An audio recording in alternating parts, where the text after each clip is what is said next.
Olá, estou aqui com a fisioterapeuta Patrícia Araújo, proprietária da empresa Ergovida, que falará para a gente hoje sobre análise ergonômica do trabalho.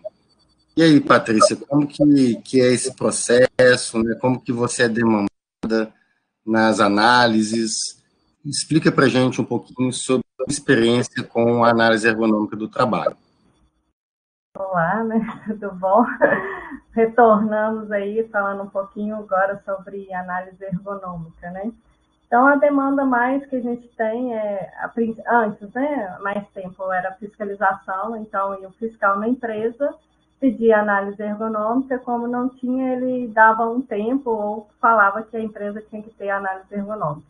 Em alguns casos já tinha análise ergonômica, mas aí o fiscal analisava e achava que não estava no padrão, né? Não tinha todos os itens e também pedia a empresa para refazer a análise ergonômica.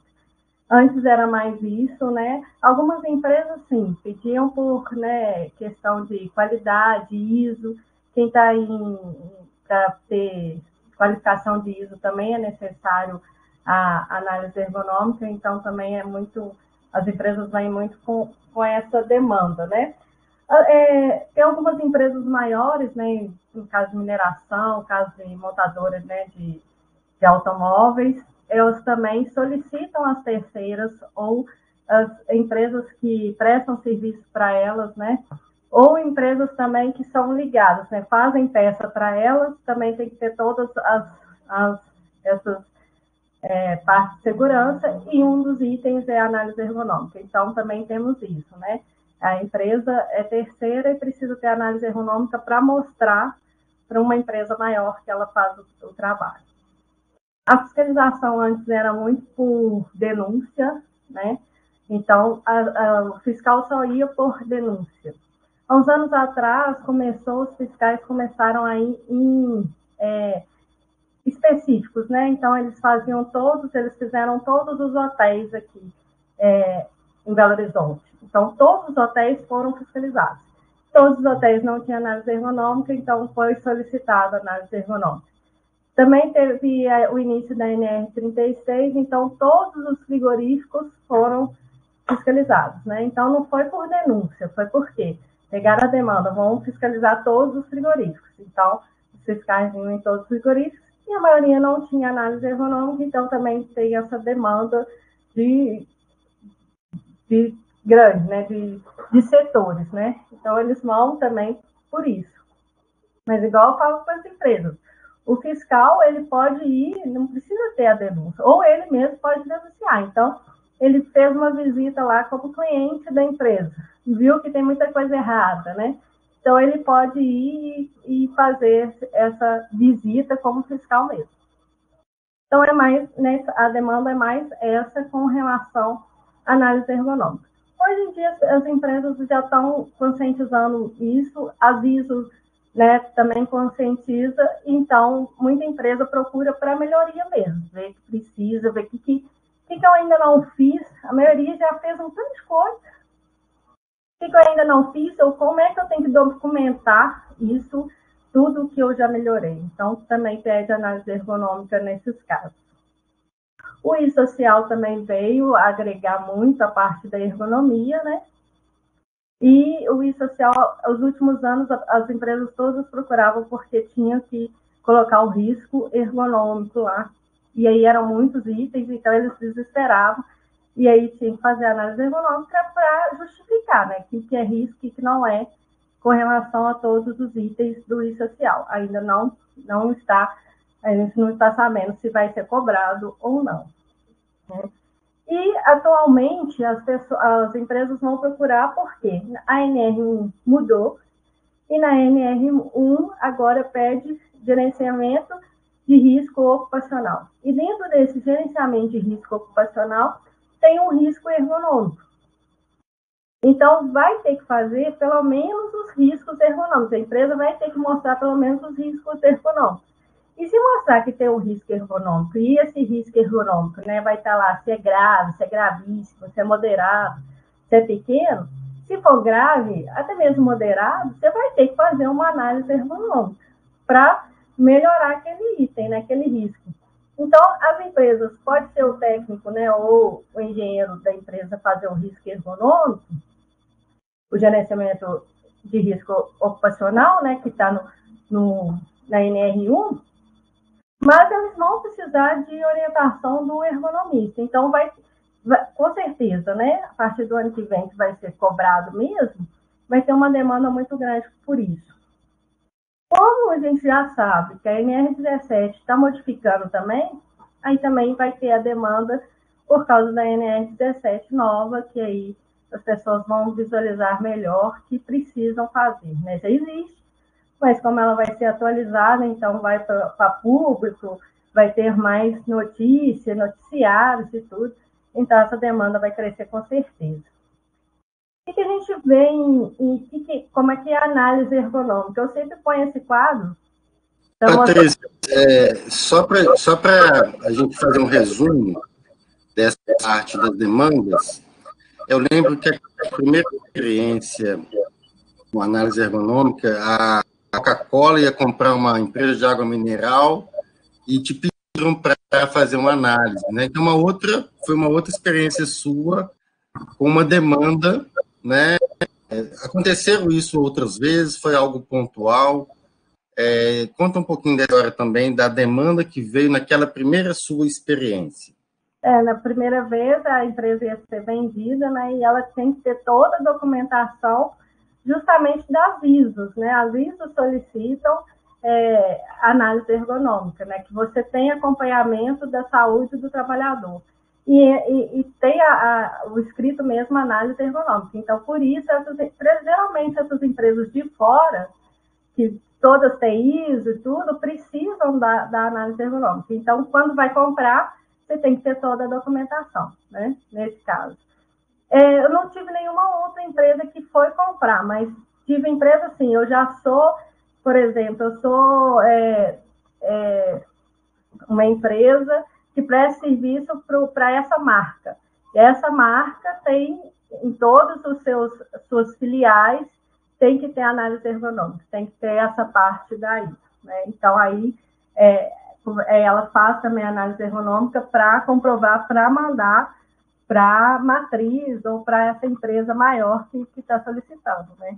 Ela só pode ser filiada a essa empresa se ela tiver toda a documentação. No caso de mineração, se você não tiver a documentação, por exemplo, a análise ergonômica, eles nem pagam o contrato daquele mês. Se você colocou lá que setembro você vai entregar a análise ergonômica, se você não entregar, eles podem não te pagar o contrato inteiro. Né? Não é nem só aquele pontual ali que você está fazendo, não. Então, acaba que as empresas procuram muito por causa disso também. Se ela não entregar o documento, ela não recebe. Perfeito, Patrícia. Então, pode dar sequência aí à questão da análise ergonômica. E aí eu sempre gosto de pôr esse quadro, tanto para ergonomia, mas para análise ergonômica, que aí ele justifica muito o que a gente tem que ver em toda a análise, o que é análise, o que é ergonomia, né? A análise ergonômica, ela é uma documentação da sua ergonomia dentro da empresa, né? Então, muita gente pensa, principalmente no início, quando eu comecei, pensava muito no posto, no maquinário. Quando a NR17 foi lançada, se pensou muito em posto, maquinário, por quê? Ela estava em 90, então toda aquela... era a tecnologia nova que estava vindo, né? Era o computador que estava vindo. Se a gente falar hoje, parece que que o computador existe rápido, né? Não, era aquela transformação, saía de uma máquina de escrever para um computador, então as pessoas ficavam mais tempo digitando, mais tempo no computador, né? Faziam isso em casa, faziam isso no trabalho, então se pensava muito no maquinário, no posto. Temos que pensar isso ainda? Tem muito maquinário, tem muito computador inadequado, tem muita cadeira inadequada, tem muito mesa, né? A gente acha, não é possível que vai achar uma mesa, tem lugar lá, já fui que as mesas eram rústicas, né? O dono lá fez de mesa de madeira mesmo, né? Então, tinha umas de 90 centímetros, tinha umas de 30, 40 centímetros, né? De profundidade. Então, Existe isso ainda? Existe isso ainda, não é tão padrão assim as mesas, né? Hoje em dia, e ainda tem o outro lado, né? Hoje a gente tem mesa que a gente pode trabalhar em pé e sentado, que ela movimenta todas as alturas, né? Então, como que a gente pode melhorar o maquinário? Isso a tecnologia ajudou demais, maquinário posto, né? Em levantamento de transporte de peso, que a gente visualizava antes muita coisa errada, hoje a gente já vai nas empresas, já tem muita tecnologia para não fazer com que os trabalhadores carregam peso. Isso é excelente, né? E tem muita coisa para a gente indicar mesmo de posto, né? Então, esse item é o primeiro que a gente tem que trabalhar mesmo, é o que mais é visível, o que mais fácil de tratar, né? E até um dos mais baratos, que eu costumo falar. Isso não é, né, um investimento muito caro para a gente estar melhorando na parte de ergonomia. Agora, os outros itens é mais complicado e as pessoas, alguns ergonomistas, gostam até de esquecer eles, que acham que não tem necessidade. Mas, com um bom ergonomista, a gente tem que trabalhar esses outros dois itens, que é super importante, que é o mais difícil de trabalhar, que é um trabalho contínuo e que a gente sempre tem que estar conversando, tanto com a diretoria, tanto com o RH, que isso influencia demais na ergonomia, demais no jeito de trabalhar, né? Que é a parte organizacional. Como é que a pessoa trabalha, né? Como é que ela pode fazer? Ela pode fazer do jeito que ela quer, né? Ela pode decidir como ela vai fazer, como é que é essa organização, como é que é essa divisão de trabalho. Eu costumo falar como que as pessoas ficam, né? Como é que elas mudam a postura se vê uma pessoa morcegando, né? Que é a palavra do dialeto do profissional lá, né? Se vê uma pessoa morcegando e ela trabalhando muito, né? Como que ela muda? Ela começa até a fazer pontinho lá, risquinho, quantas vezes a pessoa vai ao banheiro, né? Ela começa a notar o horário que a pessoa está, ou está no telefone. Então, ela para de trabalhar para vigiar a outra. Então, ela muda totalmente seu jeito de trabalhar e essa organização muda totalmente o jeito e como ela quer trabalhar, né? A satisfação dela, tudo por causa de alguns profissionais que ali estão morcegando. E aí ela fala assim, não, ele morcega o dia inteiro, fica à toa o dia inteiro. Na hora que chega o chefe lá, ele é o mais visto, porque ele fala, porque ele faz alguma coisa diferente, né? Então, como que isso atrapalha essa organização? Essa divisão de tarefas é importante. A coordenação, né? Os líderes, né? O que é líder, o que é chefe, né? Como é que eles trabalham, né? Se eles são amigos, se eles deixam as pessoas debater, né? Se eles aceitam as críticas dos funcionários, né? Muitas vezes os funcionários sabem muito bem o que pode melhorar ali e eles dão algumas soluções, mas o líder não aceita, o líder acha que aquele funcionário pode até tomar o lugar dele, então é o mais complicado de se trabalhar, mas que a gente mais tem que se trabalhar. E que o social mais pediu, né, era essa parte tanto organizacional quanto psíquico, né? O que as pessoas estão sentindo. Isso está vindo muito à tona também, né? Falei antes também da demanda, tem demandas também que as pessoas adoecem, né? Esqueci de falar. Que eu estou sentindo uma dor, adoeci por causa da empresa. A empresa faz análise ergonômica para mostrar que aquele setor estava certo, né? Que não foi por causa tanto da empresa, né? Então, tem essa demanda também de doença. Uma das doenças que está crescendo muito é a psique, né? Estresse, depressão. E entra muito nessa parte aqui. Será que é o trabalho que está trazendo essas doenças, né? Como que essa organização pode melhorar o trabalho? Como que as pessoas podem se sentir bem, ter qualidade de vida, né? Ter conforto no trabalho, dependendo dessa organização, né? Eu costumo falar assim, geralmente no churrasco da família, tem um que está lá reclamando do serviço, né? E aí você percebe como que a organização daquele serviço está deixando ele desconfortável. Ele não reclama muito do computador, da cadeira, né? Hoje, home office, algumas pessoas estão reclamando, mas eles reclamam muito, os amigos reclamam mais de organização. Um outro item que se tem que trabalhar todo dia, por isso é interessante ter um ergonomista direto, né? Tendo essa gestão de ergonomia, é essa conscientização. Conscientização tanto da diretoria, tanto do RH, tanto da segurança do trabalho, mas principalmente do trabalhador. Você pode dar a melhor cadeira, você pode dar o melhor jeito de trabalhar, a melhor forma de trabalhar, mas se ele não quiser, ele não vai trabalhar daquele jeito, né?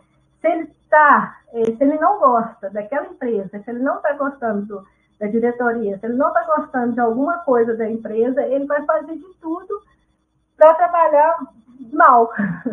Ele já muda a postura, já vai todo, né? Já aquela coisa mais, aquela postura ruim para se trabalhar. Então, ele acaba, é igual a EPI, né? Eu não vou usar, né? Atualmente, máscara, eu não vou usar, mas é bom para você, né? É para você, o cuidado é para você, e essa conscientização, então, tem que ser constante. Se a gente conseguir melhorar o posto, melhorar a organização, essa parte da organização entra também até em produção, né? Quando o funcionário vê que ele produz muito mais, sem dor, com menos tempo, que ele faz aquilo mais rápido, que ele está produzindo mais, que a empresa está crescendo, que o salário dele talvez vai até crescer, porque ele está produzindo melhor, né? Com mais conforto e com menos dores, né? Que ele está conseguindo produzir, ele também vai se sentir melhor. E a diretoria mais ainda. Então, essa organização entra também muito, a gente tem que ver muito produção também. Como que a gente pode fazer para produzir mais com conforto, né? Se a gente conseguir tudo isso, a gente ganha ergonomia e a sua análise ergonômica está bem feita, né? Você conseguiu fazer todos esses itens. Se você conseguir isso tudo, você ganha segurança, desempenho eficiente, que é a produção vai melhorar ou vai manter aquilo, mas com mais conforto. E a palavra principal que eu sempre falo em ergonomia, a gente sempre tem que pensar nessa palavra, e que é a mais esquecida, que é conforto. Temos que trabalhar com conforto, tanto na parte organizacional como no maquinário, né? A gente tem que estar confortável para se trabalhar. Então, se a gente conseguir isso tudo, a gente tem a análise ergonômica. E essas palavras são chaves em todas as análises ergonômicas, né? Então, é isso que a gente vai falar daqui para frente. Mas só dando esse geral, isso que eu penso de ergonomia, isso que, se a gente conseguir atuar em todos esses pontos, a gente vai ter uma excelente análise ergonômica. Então, falando um pouquinho a análise ergonômica, né, complementando o que fala na NR17, né, o que fala o Ministério do Trabalho e Emprego, que hoje é o Ministério da Economia, né, mas tudo a mesma coisa. O que eles falam em relação ao que é análise ergonômica? Análise ergonômica, realizar a análise ergonômica das condições do ambiente por posto de trabalho e função. Por isso que muitas vezes as pessoas falam assim, você faz por grupo homogêneo? Não, né? A análise ergonômica não pode ser por grupo homogêneo. Não pode. Está lá escrito na NR, que é por posto de trabalho e função. Então, isso a gente tem muitas perguntas assim, e tem muita ergonomista que faz por grupo homogêneo? Tem, mas está errado, né? Por posto de trabalho e função. É a mesma função, mas o posto muda, a mesa muda, o mobiliário muda, a parte toda de ambiental muda. Então, eu posso até fazer pela função, mas eu tenho que medir os 2 postos, ou os 3, ou os 4, né? Quantos postos tem daquela função? Você tem que, pelo menos, medir a parte ambiental de todos os postos. Então, e avaliar mesmo. Tem mobiliário que não é padrão, né? Então, você tem que medir todos os mobiliários. Então, por posto de trabalho em função, incluindo atividades praticadas, movimentação e transporte e armazenamento de materiais, que é o levantamento de peso, né? Pegar peso, carregar peso, movimentar peso, o mobiliário, mesa, cadeira, né? Sportpass, isso é o mobiliário, né? Ou em outras empresas, o que é o mobiliário, né? O que você utiliza ali? Equipamentos utilizados, então, todos os equipamentos que você utiliza, né? Headset no trabalho de escritório, num trabalho, o maquinário, como que é o maquinário, então você tem que ter toda a descrição desse equipamento, como é que ele é feito, qual que é o ano dele, né? Quantos anos que ele já tem ali, se ele tem muitas manutenções, né? O que foi modificado naquele equipamento. Acontece muito que o equipamento, a manutenção já modificou ele todo. Então já não é mais aquele equipamento, né? Aquele do jeito que veio, do jeito do fabricante. A manutenção foi modificando. Então, quais as modificações, o que modificou nesse equipamento, como é que ele funciona? E o que a gente mais trabalha é a parte organização do trabalho. Que também, como foi feito em 1990, pensava muito naquela parte de digitação, de dados, mas não modifica que é a organização por inteiro, né? O primeiro item fala a organização por inteiro, não é só você pensar só naquele trabalho de dados, né? Em todas as empresas, a organização por inteiro. Alguns ergonomistas não colocam isso muito, e isso é uma das coisas mais cobradas, tanto para fiscais, tanto para as empresas. Como é que é essa organização? Como é que é essa empresa, né? Como que essa empresa funciona, né? Tem uma parte organizacional que modifica muito quando é empresa familiar, né? O dono é o tio, o gerente são os filhos, os sobrinhos, tem primos, e essa parte familiar. Isso você tem que colocar, essa organização, como é que é essa organização? Né? Como é que é feito o trabalho, essa divisão de tarefas? Quantos diretores, né, esse organograma, né, muitas análises eu coloco tanto o organograma, né, quem manda, para quem que você tem que levar esse documento, né, você tem quantos chefes, quantas pessoas que você tem que responder, né?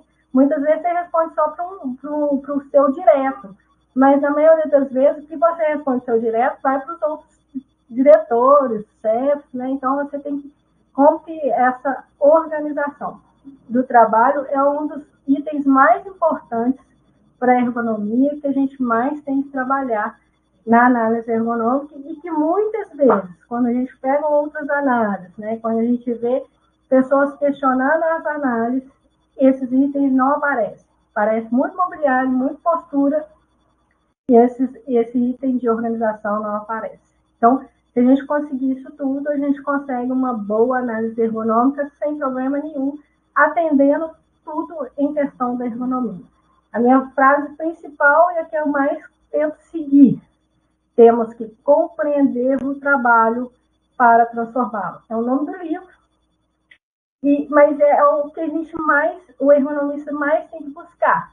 Como que é feito esse trabalho, o que precisa, o que modifica, o que a gente faz para esse trabalho, para a gente transformá-lo, para a gente dar soluções e mostrar a parte ergonômica e trabalhar essa parte ergonômica. Ok?